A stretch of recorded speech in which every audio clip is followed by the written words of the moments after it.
저는 이번에 둔촌고등학교를 졸업해서 26학번으로 입학할 예정인 이도원입니다.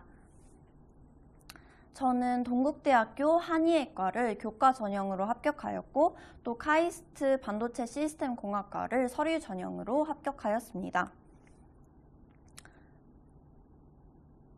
저는 한의대의 경우에는 교과 전형이었기 때문에 내신 점수와 수능 최저를 열심히 맞춰서 합격했다고 생각합니다. 하지만 카이스트의 경우에는 내신 성적, 생기부, 자소서를 모두 챙겨야 했기 때문에 좀 부담감이 있었습니다. 저는 사실 1학년 때부터 메디컬을 지망했기 때문에 생기부에 반도체와 관련된 내용이 거의 없었습니다. 따라서 저는 생기부 대신에 자소서로 임팩트를 주어야겠다고 생각했습니다. 저는 나무가 아닌 숲을 보는 전략으로 자소서를 채워 나갔으며 계약학과이기 때문에 삼성 쪽 종사자분들도 본다고 생각하여서 반도체에 대한 학문적인 관심과 더불어서 삼성, 즉 조직생활에서의 포부도 함께 담아내었습니다. 또 마지막으로 카이스트 진학 의지도 열정 있게 써서 힘을 주었던 기억이 있습니다. 여러 컨설팅에서도 강조하듯이 제가 가장 중요시했던 것은 내신 성적이었습니다. 또 상위권 대학으로 갈수록 1등급도 같은 1등급으로 고려하지 않고 1등급이지만 그 안에 등수, 원점수 등을 고려하는 것을 알게 되었습니다. 따라서 저도 이에 맞춰서 종합적으로 관리하려고 노력했던 것 같습니다. 이와 더불어서 생기부도 3년 동안 정말 열심히 채웠는데요. 일반고이지만 저는 그 안에서 제가 할 수 있는 활동, 탐구들을 최대한으로 하려고 노력했고 학년을 올라가면서 그 활동들을 유기적으로 연결시키고 심화시키려고 노력했습니다. 제가 수능 공부에서 가장 중요시했던 것은 전과목을 고르게 열심히 하는 것입니다. 사실 저는 수능 최저가 굉장히 빠듯했기 때문에 전과목 1등을 목표로 공부했습니다.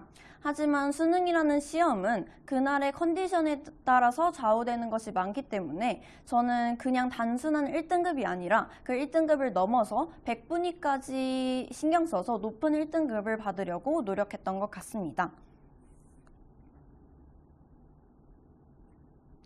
저는 수능 국어의 시작을 한맥과 함께 했습니다. 저는 중3 때부터 한맥을 다니면서 내신과 수능을 함께 하였고 고3까지 한맥을 다니게 되었습니다. 사실 수능을 이미 치러본 입장에서 보면 국어라는 과목은 수학처럼 이런 문제를 이렇게 풀고 저런 문제는 저렇게 풀고 라는 공식이 잘 먹히지는 않는 과목인 것 같습니다. 사실 저도 파이널 기간에는 대치동 대형 강의를 들으면서 문제를 유형화해서 푸는 연습을 정말 많이 했습니다. 하지만 막상 2026 수능처럼 불수능을 맞게 되니 그때에는 그러한 전략이 잘 먹히지 않았습니다. 따라서 저는 글을 장악하는 능력이 굉장히 중요하다고 생각합니다. 따라서 저는 상반기에는 시간을 전혀 신경 쓰지 않고 오직 글을 100% 이해하는 데에 시간을 많이 투자했습니다. 또 글의 구조, 글의 목적, 글의 결론 등을 염두에 두고 글을 읽었고 머릿속에 물음표가 떠다니지 않도록 노력했습니다. 한맥 학원에서도 이와 비슷한 방식으로 수업을 했던 것 같습니다. 딱히 공식 같은 도구는 없이 선생님들께서 학생과 함께 글을 읽으려고 노력하셨고 글을 있는 그대로 해석하는 방법을 알려주셨기 때문에 이를 기반으로 한맥과 함께 수능 공부를 했던 것 같습니다. 저는 내신 국어는 무조건 한맥 학원을 다녔던 것 같습니다. 중3 때부터 한맥 내신을 다녔고 거의 대부분을 학원에 의존했던 학생이었는데요. 학교 수업 때는 선생님의 필기, 또 선생님께서 강조하셨던 내용 부분 정도만 체크하고 진도는 학원에서 나갈 때 더 집중해서 들었습니다. 또 학원에서 제공해주는 필기 노트, 그리고 방대한 양의 추가 문제들까지 정말 많이 도움을 받아서 한 번 빼고는 모두 1등급을 받기도 했습니다.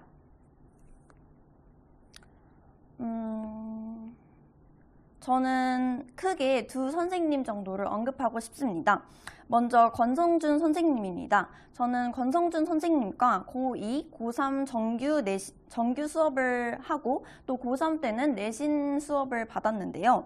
성준쌤의 수능국어 수업은 늘 머릿속에서 느낌표가 나타나게 해주는 수업이었던 것 같습니다. 정답의 근거를 알려주실 때마다 정말 제가 반성하게 되고 또 머리를 한 대 맞은 것 같은 기분이 들었던 것으로 기억합니다. 또 성준쌤 성격이 워낙 무심하면서도 또 되게 유쾌하신 분이라서 수업 분위기도 되게 좋았던 것으로 기억합니다. 또 한 분은 조필재 선생님입니다. 필재 선생님과는 고2 내신을 함께 했었는데요. 필재쌤은 학생들을 정말 예뻐해 주시는 게 크게 느껴졌습니다. 저희 학생들에게 별명을 붙여주시면서 되게 수업을 지루하지 않게 해주시려고 많이 노력하셨던 것 같습니다. 또 내신 수업은 늘 똑같은 것을 반복해서 암기하는 방향의 공부가 많아서 학생들이 많이 힘들어하기도 했는데 그때마다 웃음을 잃지 않도록 노력해 주셨던 것 같아서 정말 감사한 마음이 드는 것 같습니다.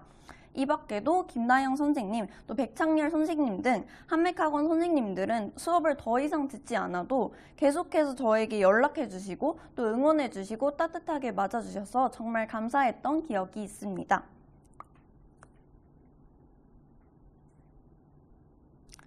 사실 저는 슬럼프가 거의 오지 않았던 것 같습니다.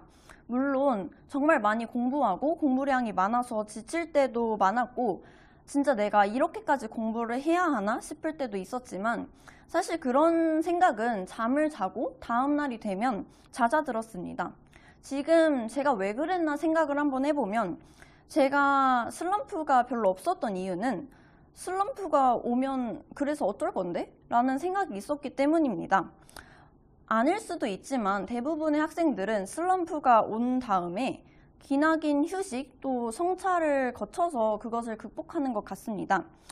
하지만 슬럼프를 겪고 나면 제게 남는 것은 밀린 공부 또 밀린 나 자신이라고 생각했습니다.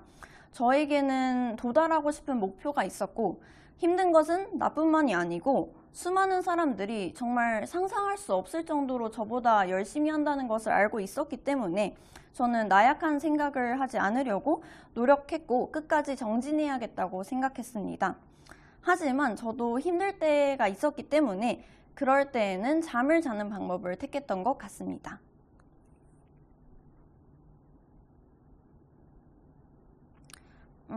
사실 이 영상을 보고 있는 본인이 자신의 학년과 관계없이 이 글 또는 영상이 기억에 남지 않을 것을 압니다. 수능은 사실 꽤 많이 남았으니까요. 제가 단지 강조하고 싶은 거 한 가지는 현재에 충실하고 또 지금 이 순간을 근심 없이 열심히 살자입니다. 사실 인간이기 때문에 후회가 남을 수밖에 없다고 생각합니다. 저는 그래서 과거에는 크게 연연하지 않았으면 좋겠어요. 그러기에 이미 지나간 과거는 잊고 여러분이 현재 더 나아가서 미래를 바라보면서 생활하길 바랍니다. 저는 정말 사소한 거라도 상관이 없다고 생각합니다. 사소한 것이라도 목표를 세우고 그것이 공부와 관련된 것이 아니어도 그것을 실천하는 노력을 한다면 그 목표들이 또 그 성취의 과정들이 쌓여서 공든 탑이 되고 그것을 나중에 여러분이 꼭 깨닫게 되는 순간이 있을 것이라고 생각합니다. 또 마지막으로 자신까지 속이면서 공부는 하지 않았으면 좋겠습니다. 늘 응원하겠습니다.